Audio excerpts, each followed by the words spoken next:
क्या तुमने कभी सोचा कि जब थॉर ने अपनी पावर्स बच्चों के साथ शेयर की थी तो उसने ऐसा अवेंजर्स के साथ क्यों नहीं किया? सोचो, अगर थॉर अपनी power captain America, iron man या बाकी अवेंजर्स के साथ शेयर कर देता तो थैनोस की हार और भी आसान नहीं हो जाती। और सबसे शॉकिंग बात, इन्फिनिटी वॉर के एंड में हमने देखा था कि थॉर अकेला ही थैनोस को मारने के करीब पहुंच गया था। फिर एंड गेम में जब कैप्टन अमेरिका ने थॉर की पावर यूज की तो वो कुछ देर के लिए थैनोस को भी हेल्पलेस बना देता है। तो फिर थॉर ने ये ट्रिक पहले क्यों नहीं यूज की? ज्यादातर लोग सोचते हैं कि थॉर अपनी पावर्स शेयर करना ही नहीं चाहता था, लेकिन अगर तुम ध्यान से देखो, जब थॉर बच्चों को पावर देता है तब उनके आसपास जो लाइटनिंग दिखाई देती है वो येलो होती है, जबकि थॉर की असली लाइटनिंग हमेशा ब्लू थी। और यही डिटेल सब कुछ बदल देती है, क्योंकि वो थॉर की पावर नहीं थी, वो ज़्यूस की पावर थी। याद करो डिलीटेड सीन्स जिसमें ज़्यूस उतना बुरा नहीं था, बल्कि वो थॉर की हेल्प कर रहा था, उससे लाइटनिंग की पावर समझा रहा था और अपना वेपन देने के लिए भी तैयार था। लेकिन मूवी में थॉर ने ज़्यूस का लाइटनिंग बोल्ट चुरा लिया और शायद उसी डिवाइन वेपन की पावर उसने बच्चों के साथ शेयर की थी, अपनी नहीं।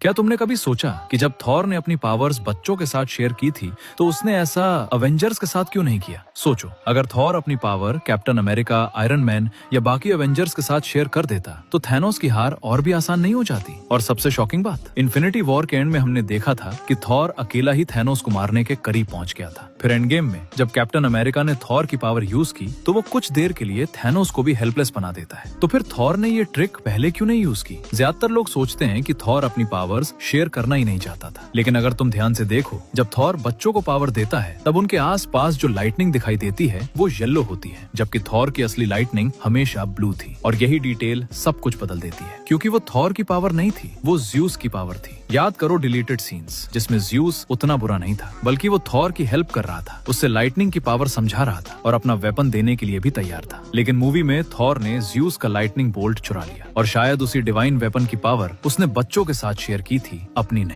क्या तुमने कभी सोचा कि जब थॉर ने अपनी पावर्स बच्चों के साथ शेयर की थी तो उसने ऐसा अवेंजर्स के साथ क्यों नहीं किया? सोचो, अगर थॉर अपनी power captain America, iron man या बाकी अवेंजर्स के साथ शेयर कर देता तो थैनोस की हार और भी आसान नहीं हो जाती। और सबसे शॉकिंग बात, इन्फिनिटी वॉर के एंड में हमने देखा था कि थॉर अकेला ही थैनोस को मारने के करीब पहुंच गया था। फिर एंड गेम में जब कैप्टन अमेरिका ने थॉर की पावर यूज की तो वो कुछ देर के लिए थैनोस को भी हेल्पलेस बना देता है। तो फिर थॉर ने ये ट्रिक पहले क्यों नहीं यूज की? ज्यादातर लोग सोचते हैं कि थॉर अपनी पावर्स शेयर करना ही नहीं चाहता था, लेकिन अगर तुम ध्यान से देखो, जब थॉर बच्चों को पावर देता है तब उनके आसपास जो लाइटनिंग दिखाई देती है वो येलो होती है, जबकि थॉर की असली लाइटनिंग हमेशा ब्लू थी। और यही डिटेल सब कुछ बदल देती है, क्योंकि वो थॉर की पावर नहीं थी, वो ज़्यूस की पावर थी। याद करो डिलीटेड सीन्स जिसमें ज़्यूस उतना बुरा नहीं था, बल्कि वो थॉर की हेल्प कर रहा था, उससे लाइटनिंग की पावर समझा रहा था और अपना वेपन देने के लिए भी तैयार था। लेकिन मूवी में थॉर ने ज़्यूस का लाइटनिंग बोल्ट चुरा लिया और शायद उसी डिवाइन